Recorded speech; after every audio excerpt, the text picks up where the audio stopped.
Had the president gotten out sooner, there may have been other candidates in the race. The anticipation was that if the president were to step aside, that there would be an open primary. And as I say, Kamala may have, I think she would have done well in that and been stronger going forward. But we don't know that. That didn't happen.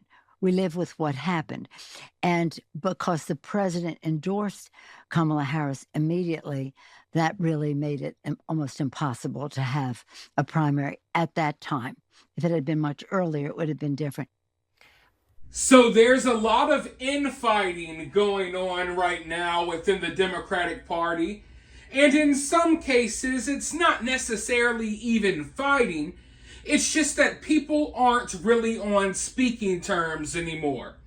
For example, Joe Biden. He doesn't want anything to do with Kamala Harris anymore. And I think he's just as happy as we are that Trump won the election. However, he's an older guy. I think he's reached the stage in life where he doesn't have the fire in him anymore.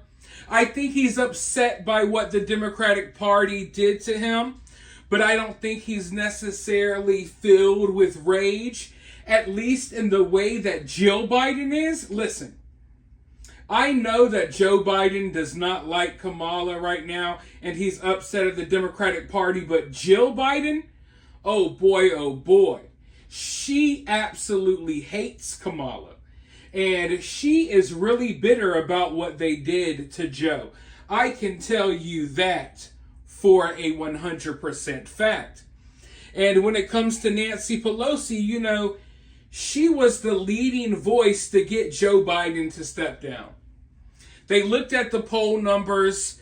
They were looking at the projections of how the election would go if Biden stayed in the race. And Nancy Pelosi tried to place all of the blame on Biden, and she basically forced Biden out of there. Well, she got her way. Kamala Harris became the candidate, and look what happened. Kamala Harris lost in a landslide. Joe Biden would have he would have performed better. And I think that says a lot about Kamala Harris. That a man, a walking corpse, who we have watched blunder and freaking mumble through every speech. We've watched him fall all over the place. We've watched him get lost every time he's on stage. And America would have rather have voted for that again as opposed to Kamala Harris. But Nancy Pelosi got her way. And as you heard at the beginning of this video, she's still blaming Biden. Now it's, because Biden didn't step down soon enough. She's doubling down on coming for Biden. And I think that's kind of messed up. As you know, you want to know who else is upset about this? John Fetterman. John Fetterman has now spoke out in Joe Biden's defense, and he absolutely ripped Nancy Pelosi apart. Now, Fetterman, he's obviously had a stroke. Listen, he has a lot of crazy takes, but lately he has started making a little more sense. I think he sees the writing on the wall and realizes a lot of the extreme stuff the Democratic Party has pushed, that it's not very popular. He's at least willing to tell somewhat of the truth. And I don't know if it's the strokes or what. He also looks different every time I see him. So I don't know what's going on, but every now and then, this guy sounds pretty based. Like, I went from absolutely despising this guy to, like, now, I'm not going to say I like him. I'm not a fan, but hell, he's one of the only people on the other side of the fence that actually tries to make sense anymore these days. And here's what he had to say about Nancy Pelosi. People like Nancy Pelosi, she tried to, what's the word I'm looking for? She embraced this, she's the godmother, she's the godmother, she's the enforcer. And now she's blaming Biden.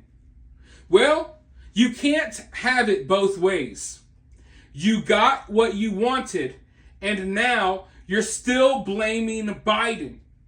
I think it's really ironic that you have a woman at age 84 and she is still hanging on.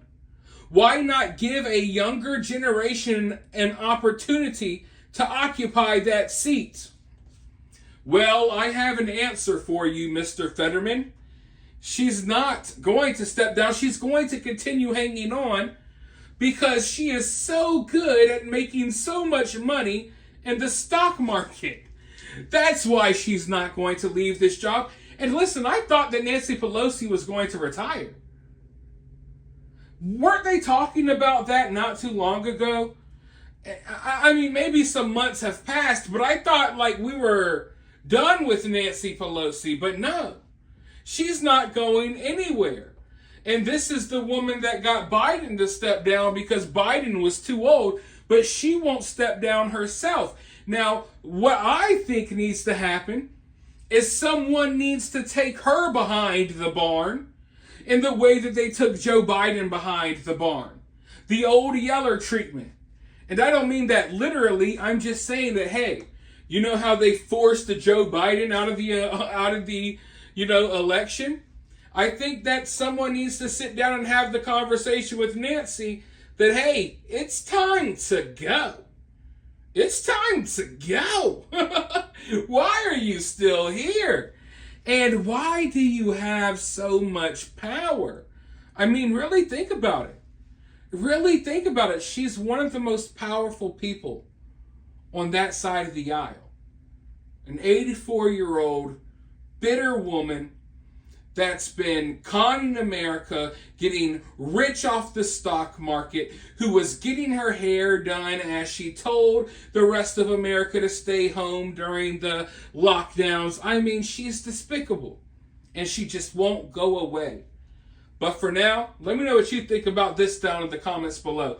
While you're down there, hit that thumbs up, hit that subscribe, ring that notification bell. And if you find yourself getting too worked up by all of this, remember, it's just political cinema.